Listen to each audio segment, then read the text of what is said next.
15 روپۍ ته پرېوتې پوره بازار به پې اواز کوي حاجي صاحب 15 روپۍ د نه پرېوتې ای حاجي صاحب 15 روپۍ د نه پرېوتې ټول به پسې اوازونه کوو که نه کوو هلته ورته ځان ښکاره کوم چې زه ستا خیرخوا یم ورته نه پیسې پرېوتې او که مونځ نه کوي څوک پې اواز کوي اړو مې زړه درد نه کوي اوس پیمانې ووایو په دې سار کې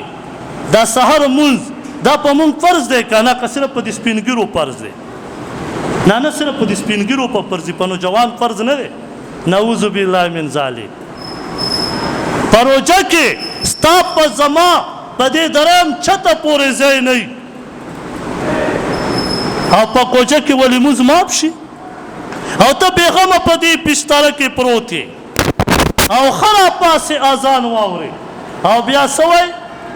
حساب یاره ما د الله او د الله رسول سره ډېره مینه ده ستا مینه خو ما بېګا سار ولیده که نه دومره دې مینه وه چې بسترې نه